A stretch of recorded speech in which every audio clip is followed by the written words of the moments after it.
বিভিন্ন চ্যালেঞ্জ সত্ত্বেও প্রতিশ্রুতি পূরণে প্রাধান্য দিচ্ছে সরকার। কথা ও কাজে মিল দেখছেন সাধারণ মানুষ। কিছু চাই না, আমরা চাই খাইতে, ভালো মতন চলতে। ওনারা তো ভালো কিছু দিছে, যেমন চিকিৎসা, হেলথ কার্ড, কৃষি কার্ড। ভোগান্তি লাঘবের পরামর্শ বিশ্লেষকদের। কোন দিকে সরকার হাঁটবে, কোনগুলোকে প্রায়োরিটি বেসিসে কার্যকর করবে, এইসব জায়গা কিন্তু সরকার ঠিক করছে। জুলাই হত্যায় কাদের সাদ্দাম সহ শীর্ষ 7 নেতার সর্বোচ্চ সাজা চায় প্রসিকিউশন।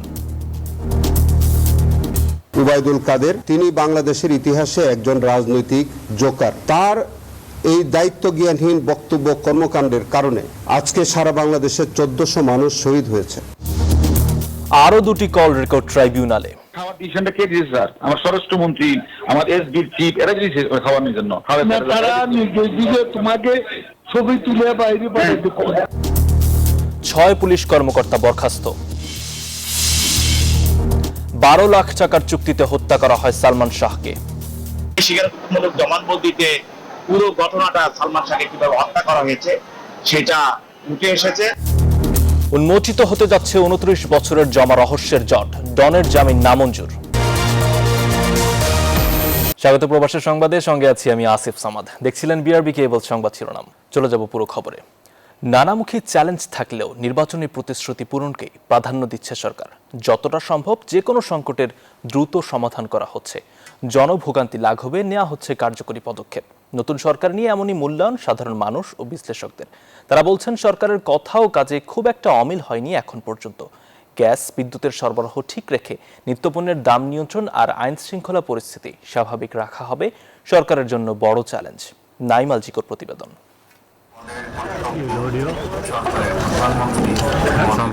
আর 3 দিন পরই 180 দিনে পা রাখবে বিএনপি নেতৃত্বাধীন সরকার। মানবিক দেশ গঠনে আরও আগেই জানানো হয়েছে 6 মাসের কর্মপরিকল্পনা।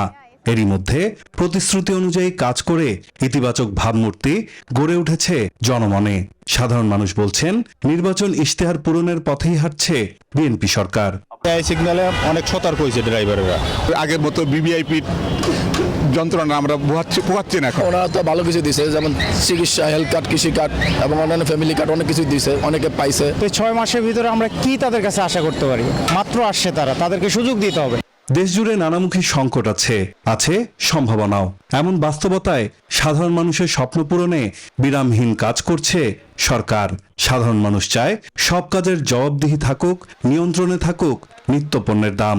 সেই সঙ্গে নতুন কর্মসংস্থান সৃষ্টির পাশাপাশি ভোগান্তি ছাড়া পেতে চান শিক্ষা, স্বাস্থ্যের মতো মৌলিক অধিকার। আমরা চাই খাইতে, ভালো মতন চলতে, আমরা অন্য কিছু চাই না। আমাদের দ্রব্যমূল্য জিনিসের যে অগ্রগতি সেগুলা কমাইতে হবে। বিশেষজ্ঞদের মতে সরকার চেষ্টা করছে প্রাণপণ। তারপরও সামনে সবচেয়ে বড় চ্যালেঞ্জ হবে অর্থনীতি পুনরুদ্ধার। বিশেষ করে চ্যালেঞ্জ মোকাবেলায় ব্যাংক খাতে শৃঙ্খলা ফেরাতে হবে, রাজস্ব বাড়ানোর পাশাপাশি উৎসাহিত করতে হবে দেশি বিদেশি বিনিয়োগ। 6 মাস একটা সরকারের যে কোনো সিদ্ধান্তের ফলাফল আসা জন্য কম সময়। প্রস্তুতি জায়গা থেকে সরকার প্রস্তুতি নিয়ে কাজ করছে। এখন চ্যালেঞ্জের জায়গা থেকে অনেক কিছু আছে, মানে এখনো ব্যাংকিং খাত কিংবা সরকারের যে ম্যাক্রো ইকোনমিক যে স্ট্যাবিলিটি, এটা এখনো আসেনি। জ্বালানি ও বিদ্যুৎ সরবরাহ স্বাভাবিক রাখার পাশাপাশি আইন শৃঙ্খলা পরিস্থিতির আরও উন্নয়ন, প্রশাসনিক সংস্কার এবং রাজনৈতিক স্থিতিশীলতাও সরকারের জন্য হতে পারে বড় পরীক্ষা। বিশ্বব্যাপী অর্থনৈতিক চ্যালেঞ্জগুলো হচ্ছে, মধ্যপ্রাচ্যে যুদ্ধ শুরু হয়েছে, জ্বালানির দাম বেড়ে যাচ্ছে, পাশাপাশি আপনি দেখবেন যে দ্রব্যমূল্যের দাম বেড়ে গেছে। সাধারণ মানুষ কিন্তু দ্রব্যমূল্য দ্বারা খুব বেশি এফেক্টেড হয়। সবচেয়ে বড় চ্যালেঞ্জ হলো ইকোনমিকে স্টেবল রাখা। এটা বড় চ্যালেঞ্জ। ইকোনমি স্টেবল থাকলে মানুষ অন্যদিকে অতটা মনোযোগ দেয় না। সাধারণ মানুষ মনে করেন, রাজনীতিতে গুণগত পরিবর্তন আনতে ভীষণ আন্তরিক বিএনপি সরকার। তবে কারো কারো মতে গণমানুষের স্বপ্ন পূরণে যতটা আন্তরিক প্রধানমন্ত্রী তারেক রহমান, ঠিক ততটা নন মন্ত্রী পরিষদের অনেক সদস্য। নাইমাল জিকো, নিউজ 24, ঢাকা। প্রধানমন্ত্রী তারেক রহমানকে জাপান সফরের আনুষ্ঠানিক আমন্ত্রণ জানিয়েছেন দেশটির প্রধানমন্ত্রী তাকাইচি। বুধবার বাংলাদেশ জাপান 7ম পররাষ্ট্র দপ্তর পরামর্শ সভায় এই আমন্ত্রণ জানানো হয়। ঢাকায় জাপানের প্রতিনিধি দল দেশটির প্রধানমন্ত্রীর আমন্ত্রণপত্র প্রধানমন্ত্রী তারেক রহমানের কাছে পৌঁছে দেয়। দ্বিপক্ষীয় বৈঠকে বাংলাদেশের পক্ষে পররাষ্ট্র সচিব রাষ্ট্রদূত আসাদ আলম সিয়াম এবং জাপানের পক্ষে দেশটির সিনিয়র ডেপুটি পররাষ্ট্রমন্ত্রী নামাজু হিরোইউকি নিজ নিজ প্রতিনিধি দলের নেতৃত্ব দেন। এ সময় কৌশলগত সম্পর্ক জোরদারে একমত পোষণ করে দুই দেশ। এছাড়া 11 লাখের বেশি রোহিঙ্গার দ্রুত প্রত্যাবাসনে জাপানের সহযোগিতা কামনা করে বাংলাদেশ। ওমানে প্রবাসী বাংলাদেশিদের ঐক্য, পারস্পরিক সহযোগিতা ও সৌহার্দ্য বজায় রাখতে কাজ করছে একাধিক সংগঠন। এরই ধারাবাহিকতায় দেশের কুরিয়াত অঞ্চলে এক ছাতার নিচে জড়ো হয় বাংলাদেশ সোশ্যাল ক্লাব, ওমানের বৃহত্তর নোয়াখালী উইং। এদিন ক্লাবের নবনির্বাচিত কার্যনির্বাহী কমিটির সম্মানে আয়োজন করা হয় সংবর্ধনা ও নৈশভোজ। অনুষ্ঠানে প্রবাসীদের যে কোনো পরিস্থিতিতে পাশে থাকা এবং ওমানের আইন কানুন মেনে চলার আহ্বান জানান আয়োজকরা। অনুষ্ঠানে ক্লাবের নেতৃবৃন্দ সহ বিপুল সংখ্যক প্রবাসী বাংলাদেশি অংশ নেন।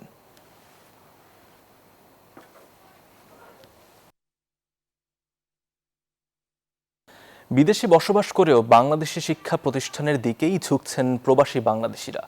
এর মধ্যে সংযুক্ত আরব আমিরাতে দুটি বাংলাদেশি স্কুল থেকে এসএসসি ও সমমান পরীক্ষায় অংশ নিয়ে উত্তীর্ণ হয়েছেন 87 শিক্ষার্থী। প্রতিষ্ঠানগুলো বাংলাদেশি ঐতিহ্য ধরে রাখতে সহায়ক ভূমিকা পালন করছে বলে মত অভিভাবকদের। সংযুক্ত আরব আমিরাত থেকে সিরাজুল হকের পাঠানো তথ্য ও ছবিতে ডেস্ক রিপোর্ট। এসএসসি পরীক্ষার ফলাফল ঘিরে আমিরাতের আবুধাবি ও রাস আল খাইমার দুটি বাংলাদেশি স্কুল যেন মেতেছে সাফল্যের উৎসবে। অনলাইনে ফল প্রকাশের পরই আনন্দে মেতে ওঠেন শিক্ষার্থী ও অভিভাবকরা। Ras Al Khaimah Bangladesh English private school থেকে এসএসসি পরীক্ষায় অংশ নেওয়া 44 পরীক্ষার্থী কৃতকার্য হয়ে শতভাগ সাফল্য অর্জন করেছেন। অন্যদিকে আবুধাবির শেখ জায়েদ বাংলাদেশ ইসলামিয়া প্রাইভেট স্কুল থেকে পরীক্ষায় অংশ নেন 49 জন। শিক্ষা প্রতিষ্ঠানটিতে পাশের হার 87.76%। আমি এসএসসিতে জিটিএ 5 পাওয়ার পিছনে আমার বাবা মা, আমার টিচার্স, আমার প্রেসিডেন্টের সাহায্যের জন্য সবাইকে ধন্যবাদ জানাই। রাত জেগে পড়ালেখা করছি, তো একটা আশা ছিল যে এরকম কিছু একটা রেজাল্ট পাবো। আলহামদুলিল্লাহ আমি পাস হয়েছি। আমি ফার্স্ট অফ অল আল্লাহকে থ্যাঙ্কস জানাবো এবং আমার টিচারকে আমাকে অনেক হেল্প করছে পড়ালেখাতে এবং আমার প্যারেন্টসকে। অভিভাবকরা বলেন প্রবাসী বাংলাদেশিরা দেশপ্রেম ও দায়বদ্ধতা নিয়ে নিজেদের সন্তানদের বাংলাদেশি স্কুলে পড়াশোনা করালে এসব শিক্ষা প্রতিষ্ঠান আরো স্বনির্ভর হয়ে উঠবে। একই সঙ্গে বিদেশের মাটিতে বাংলাদেশের শিক্ষা ও সংস্কৃতির আলো ছড়িয়ে দিতে গুরুত্বপূর্ণ ভূমিকা রাখবে এসব প্রতিষ্ঠান। Desk report, news 24। আগামী 16 আগস্ট ইতালির রাজধানী রোমে বসছে আমিচি বাংলা ফেস্টিভ্যাল সিজন 2। ব্যান্ড সঙ্গীতের কিংবদন্তি জেমসের লাইভ পারফরমেন্স ঘিরে এর মধ্যে উৎসবের আমেজে প্রবাসী বাংলাদেশিরা। ইতালি থেকে সাইফুল ইসলামের তথ্যচিত্রে ডেস্ক রিপোর্ট। হাজার মাইল দূরে ইতালি, তবু গানের সুর যেন এক টুকরো বাংলাদেশ। আর সেই সুরের অপেক্ষাতেই এখন প্রহর গুনছেন ইতালি প্রবাসী বাংলাদেশিরা। আসছে 16 আগস্ট রোমে অনুষ্ঠিত হতে যাচ্ছে আমিচি বাংলাদেশ ফেস্টিভ্যাল সিজন 2। এভিজেন্ট প্রেজেন্টসের আয়োজনে উৎসবের প্রধান আকর্ষণ বাংলা ব্যান্ড সঙ্গীতের কিংবদন্তি জেমস। বন্ধুরা, 16 আগস্ট দেখা হচ্ছে রোমে, কথা হবে, গান হবে। নগরবাউলকে ঘিরে রোম প্রবাসীদের মধ্যে তৈরি হয়েছে ব্যাপক উচ্ছ্বাস। রোমের পাশাপাশি মিলান, নেপলস, ফ্লোরেন্স সহ ইতালির বিভিন্ন শহর থেকে প্রবাসীরা কনসার্টে যোগ দেওয়ার প্রস্তুতি নিচ্ছেন। গুরুর যেই কনসার্টগুলো সেগুলো কিন্তু সচরাচর পাই না আমরা, তো সেই শূন্যতাটা দূর করার জন্যই আমরা ইতালিতে রোম শহরে আগামী 16 আগস্ট অনুষ্ঠিত করতে যাচ্ছি নগরবাউল জেমসের লাইভ কনসার্ট। আমরা অধিক আগ্রহ নিয়ে অপেক্ষা করছি এই 16 আগস্ট জেমসের জন্য। বিদেশের বুকে এইরকম একটি অনুষ্ঠান করতে পেরে আমরা সত্যি আনন্দিত। আয়োজকরা বলছেন শুধু বিনোদন নয়, প্রবাসের নতুন প্রজন্মকে বাংলা গান ও ব্যান্ড সঙ্গীতের সঙ্গে যুক্ত করাও এই আয়োজনের অন্যতম লক্ষ্য। Desk report, news 24। সমন্বয়কদের খাওয়ানোর ছবি প্রকাশের ঘটনায় সাবেক ডিবি প্রধান হারুনকে সরানোর নির্দেশ দেন সাবেক প্রধানমন্ত্রী শেখ হাসিনা। নির্দেশনায় যুক্ত সাবেক স্বরাষ্ট্রমন্ত্রী আসাদুজ্জামান খানও। ট্রাইব্যুনালে দাখিল করা দুটি কল রেকর্ডে এসব তথ্য উঠে এসেছে। এদিকে আদালতের চিফ প্রসিকিউটর জানিয়েছেন, জুলাই আন্দোলন দমনে খরচ করা হয় 3 লাখের বেশি রাউন্ড গুলি। এর নির্দেশদাতা কাদের সাদ্দাম সহ শীর্ষ 7 নেতার সর্বোচ্চ সাজা চায় প্রসিকিউশন। বিধি থাকবে, থাকবে, শুধু ডিবির জায়গায় সে অন্য আরেকটা দায়িত্ব যাবে। জুলাই আন্দোলনের সময় ডিএনপির ডিবি প্রধান হারুন আর রশিদের ওপর ক্ষুব্ধ হয়ে এমন নির্দেশ দেন সাবেক প্রধানমন্ত্রী শেখ হাসিনা। কারণ ডিবি কার্যালয়ে সমন্বয়কদের খাওয়ানোর ছবি প্রকাশ করা হয়েছিল। মিটিং করে যেহেতু প্রাইম মিনিস্টার এইভাবে বলতেছেন, আমি তখন এইটাই সিদ্ধান্ত নিয়েছি ওনার ডেস্কটা পাল্টে। সামাজিক যোগাযোগ মাধ্যমে ছড়িয়ে পড়ে সেসব ছবি। আলোচনায় তখন 3টি শব্দ: হারুনের ভাতের হোটেল। সেই রেকর্ড জমা পড়ল আন্তর্জাতিক অপরাধ ট্রাইব্যুনালে, যেখানে শোনা যাচ্ছে ছবি প্রকাশে সাবেক স্বরাষ্ট্রমন্ত্রী আসাদুজ্জামান খান কামালের নির্দেশনারও যোগসূত্র ছিল। খাওয়ার ডিসিশনটা কে দিয়েছে স্যার? আমার স্বরাষ্ট্রমন্ত্রী, আমার এসবির চিফ, এরা দিয়েছে খাওয়ানোর জন্য। ট্রাইব্যুনালে আরেকটি কল রেকর্ড পেশ করেছে প্রসিকিউশন, যেখানে রয়েছে শেখ হাসিনার অসন্তুষ্টির কথা। ওবায়দুল কাদের সাহেবের মামলা থেকে আমরা দেখিয়েছি যে তিনি তৎকালীন ডিবি প্রধান হারুন রশিদ সাহেবের সাথে টেলিফোনে কথোপকথন করছেন। হারুন সাহেবের বিরুদ্ধে তৎকালীন প্রধানমন্ত্রী একটা বিষয়ে অসন্তুষ্ট হয়েছিলেন। মানবতা বিরোধী অপরাধের মামলায় সমাপনী যুক্তিতর্কে বিভিন্ন বিষয় তুলে ধরেন চিফ প্রসিকিউটর। জানান, আন্দোলন দমনে গুলি করা হয়েছিল কয়েক লাখ রাউন্ড। তারা ছিল আসলে দুর্বৃত্তপরায়ণ, তারা ছিল দুর্নীতিবাজ, তারা ছিল দুষ্কৃতিকারী এবং প্রত্যেকেই 6 জন তারা মানবতা বিরোধী অপরাধ সংগঠন করেছে।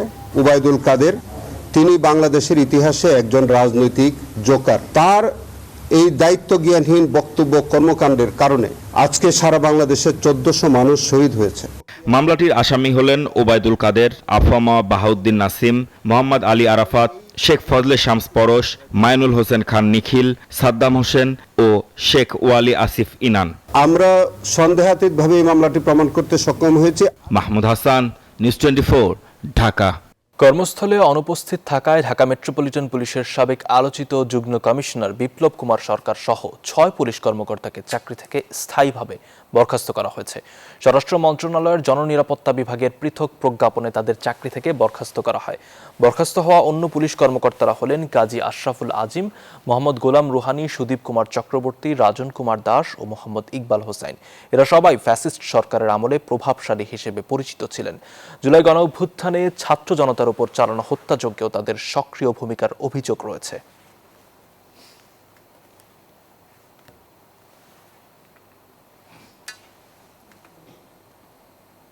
$12 লাখ টাকার চুক্তিতে নায়ক সালমান শাহকে হত্যা করা হয় বলে দাবি করেছেন রাষ্ট্রপক্ষের আইনজীবী। সামিরা হক ও আজিজ মোহাম্মদ ভাইয়ের নির্দেশে হত্যা করে ফাঁসিতে ঝুলিয়ে রাখা হয় সালমান শাহকে। সম্প্রতি ডনকে গ্রেপ্তারের মধ্য দিয়ে উন্মোচিত হতে চলেছে 29 বছরে জমাট বাঁধা রহস্যের জট। সালমানের মায়ের একটাই আকুতি, বাকি আসামিদেরও যেন দ্রুত আইনের আওতায় আনা হয়। বিস্তারিত জানাচ্ছেন মাসুদ সুমন।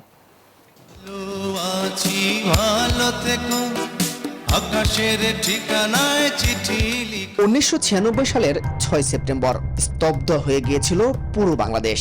ঢালিউডের তৎকালীন শীর্ষ নায়ক সালমান শাহর রহস্যজনক মৃত্যু কাঁপিয়ে দিয়েছিল কোটি ভক্তের হৃদয়।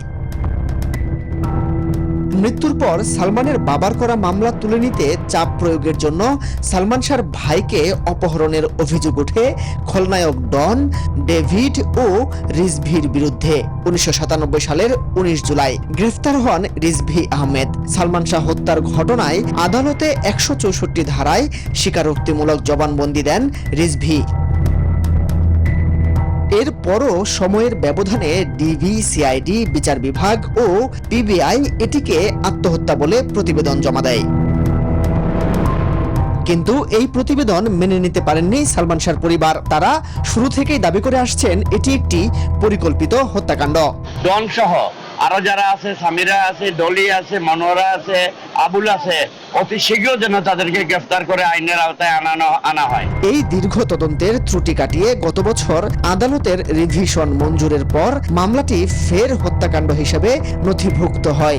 রমনা থানার মামলায় সৌদি আরব যাওয়ার সময় ইমিগ্রেশন পুলিশের হাতে গ্রেফতার হন আসামি অভিনেতা ডন। রাষ্ট্রপক্ষের আইনজীবীর দাবি, আজিজ মোহাম্মদ ভাই ও সামিরা 12 লক্ষ টাকা দিয়ে ডনকে ঠিক করেছিল সালমান শাহকে হত্যার জন্য। এই মামলার 11 নম্বর আসামি যে স্বীকারোক্তিমূলক জবানবন্দি দিয়েছিল, সেই স্বীকারোক্তিমূলক জবানবন্দিতে পুরো ঘটনাটা সালমান শাহকে কিভাবে হত্যা করা হয়েছে সেটা উঠে এসেছে। কারা কি করেছে, অন্যান্য আসামিরা সবকিছু এই স্বীকারোক্তিমূলক জবানবন্দি পেয়ে এসেছে। সালমান পরিবারের শুরু থেকেই অভিযোগ ছিল ডন এই হত্যাকাণ্ডের সরাসরি অন্যতম বাস্তবায়নকারী। সালমানের মা জানান, মামলার 1 নম্বর এজাহারভুক্ত আসামি সামিরা হক ও অন্যান্য সহযোগীদের সাথে ডনের তৎকালীন যোগসাজশ মামলার অন্যতম প্রধান রহস্য। বিষয়টি নিয়ে মুখ খুলেছেন সালমানের সবচেয়ে জনপ্রিয় সহশিল্পী শাবনূর। বলেন, সালমান শাহর মৃত্যুর সত্য উন্মোচন হোক, এটাই তার প্রত্যাশা। বাবা বলে ছেলে নাম করবে।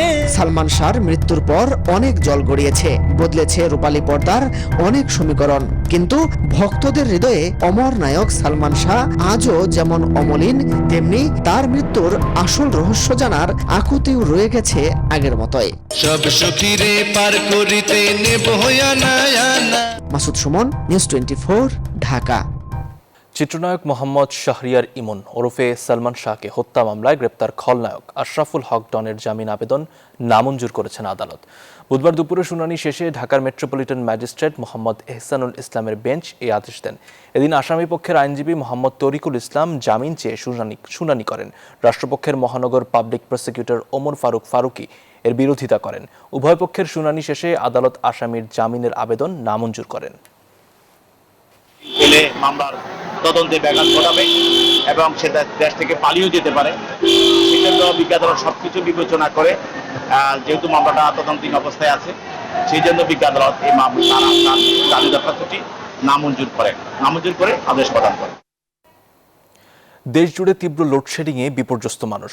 বিদ্যুৎ থাকছে না ঘন্টার পর ঘন্টা, বন্ধ রাখতে হচ্ছে কারখানা, দোকানপাট, বিপাকে ব্যবসায়ীরা। এমন দশা থেকে স্থায়ী মুক্তি চান তারা। বিদ্যুৎ প্রতিমন্ত্রী বলছেন, দ্রুতই কমে আসবে লোডশেডিং। প্রতিনিধিদের তথ্যচিত্রে ডেস্ক রিপোর্ট। ভ্যাপসা গরমে ওষ্ঠাগত প্রাণ, মরার উপর খাড়ার ঘা, তীব্র লোডশেডিং। দিন কিংবা রাত বেশিরভাগ সময়ই থাকছে না বিদ্যুৎ। থমকে যাচ্ছে স্বাভাবিক জনজীবন। এমন দশা দেশ জুড়েই। ভুক্তভোগীদের অভিযোগ, বিদ্যুতের আসা যাওয়ার কোনো হিসাব নেই। 24 ঘন্টার মধ্যে কোথাও কোথাও বিদ্যুতের দেখা মিলছে না 8 থেকে 16 ঘন্টা পর্যন্ত। 10 মিনিট থেকে 1 ঘন্টা থাকলে এরপর থাকে না ঘন্টা দুয়েক। 8-10 ঘন্টা চাকরি ডিউটি করার পরে আমরা বাসায় যাই, এগুলো ফ্যান সুইচ দিলে যাই দেখি বিদ্যুৎ নাই। 5 মিনিট থাকলে 20 মিনিট থাকে না। আবার সারাদিনের মধ্যে 5-6 বার বিদ্যুৎ লোডশেডিং এর যন্ত্রণায় আমরা অতিষ্ঠ হয়ে গেছি। ব্যাহত হচ্ছে দৈনন্দিন কার্যক্রম। শিশু, বৃদ্ধ সহ গরমে হাঁসফাঁস দশা সবার। বেশি ভোগান্তিতে গ্রামের মানুষ। লোডশেডিং এর কারণে জনদুর্ভোগের পাশাপাশি মানুষ কিন্তু অসুস্থ হয়ে পড়ছে। আমার মনে হয় অনেক অর্ধেকের চেয়ে বেশি ইন্ডাস্ট্রিগুলো বন্ধ হয়ে যাবে বিদ্যুতের অভাবে। বড় লোকসানে ক্ষুদ্র ও মাঝারি ব্যবসায়ীরা। বন্ধ কারখানার মেশিন, ব্যাহত উৎপাদন। লাভ করা তো দূরের কথা, এখন পুঁজি বাঁচানোই দায়। আমরা বিকল্প বিদ্যুৎ হিসাবে আমরা জেনারেটর দিয়ে আমরা ফ্যাক্টরি চালাই, কিন্তু ওখানে গিয়ে আমরা অ্যাটলিস্ট 5 to 10% আমাদের প্রোডাকশনটা কমে যায়। বিদ্যুৎ ও জ্বালানি প্রতিমন্ত্রী জানান, জনদুর্ভোগ কমাতে সর্বোচ্চ চেষ্টা করে যাচ্ছে সরকার। জনদুর্ভোগকে বিবেচনায় নিয়ে আমরা প্রাণান্তকর চেষ্টা করছি। এটা আমার ধারণা জনগণ বোঝেন, আপনারাও বোঝেন। আমাদের চেষ্টার ন্যূনতম কোনো ত্রুটি নেই। দ্রুত সংকটের স্থায়ী সমাধান হবে এমন প্রত্যাশা গ্রাহকদের। Desk report, news 24। 2 যুগেরও বেশি সময় পর আবারও অস্ট্রেলিয়ার মাটিতে লাল বলের ক্রিকেটে বাংলাদেশ। প্রস্তুতি ম্যাচে ইনিংস ব্যবধানে হারের পর বাংলাদেশের সামর্থ্য নিয়ে উঠেছে প্রশ্ন। তবে টাইগার অধিনায়ক নাজমুল শান্ত বলছেন, 5 দিনই ভালো ক্রিকেট খেলার লক্ষ্য তাদের। ডারউইনে প্রথম টেস্ট শুরু হবে সকাল 6:30টায়। দীর্ঘ 23 বছর পর অস্ট্রেলিয়ার মাটিতে বাংলাদেশের টেস্ট প্রত্যাবর্তন। তবে অজিদের বিপক্ষে ইতিহাস একদমই ভালো নয় বাংলাদেশের। 6 টেস্টে বাংলাদেশের জয় মাত্র 1টিতে। এবার অবশ্য গল্পটা বদলাতে চান নাজমুল শান্তের দল। সফরের শুরুটা একদমই মনমতো হয়নি বাংলাদেশের। 3 দিনের প্রস্তুতি ম্যাচে অস্ট্রেলিয়া একাদশের বিপক্ষে ইনিংস ব্যবধানে হার। অস্ট্রেলিয়ার কন্ডিশন, ড্রপ ইন পিচ আর বিশ্বমানের পেস আক্রমণ, সব মিলিয়ে প্রথম টেস্টের আগে চ্যালেঞ্জটা পাহাড় সম। টেস্ট কতদিনে শেষ হবে সেটি নিয়ে অবশ্য ভাবতে নারাজ বাংলাদেশ অধিনায়ক। 3 দিন নাকি 5 দিন সেই হিসাব নয়, লক্ষ্য একটাই, প্রতিটি সেশনে নিজেদের সেরাটা দেয়া। আমরা 5 দিন ভালো ক্রিকেট খেলতে চাই, প্রতিটা সেশন বাই সেশন খেলতে চাই। তারা খুবই ভালো বোলিং অ্যাটাক, ওদের সামলাতে হলে আমাদের আরো অনেক বেশি মনোযোগ নিয়ে ব্যাটিং করতে হবে। অন্যদিকে প্রতিপক্ষকে হালকাভাবে নেয়ার কোনো সুযোগই দেখছেন না অজি অধিনায়ক পেট কামিন্স। আমি মনে করি না কখনো সহজ টেস্ট খেলেছি। আমি নিশ্চিত তারা শক্তিশালী। গত কয়েক বছরে তারা কিছু বড় জয় পেয়েছে। আমাদের প্রস্তুত থাকতে হবে। 2017 সালে মিরপুরে অস্ট্রেলিয়াকে হারানোর সেই স্মৃতি কি এবারও অনুপ্রেরণা হবে, নাকি আবারও কঠিন বাস্তবতার মুখোমুখি হবে টাইগাররা? সেটি এখন দেখার অপেক্ষা। তাসবিহ শরণ, নিউজ 24। এই ছিল প্রবাসের সংবাদে। আরও সংবাদ ও বিশ্লেষণ জানতে ভিজিট করুন news24bd.tv। সঙ্গে থাকায় ধন্যবাদ।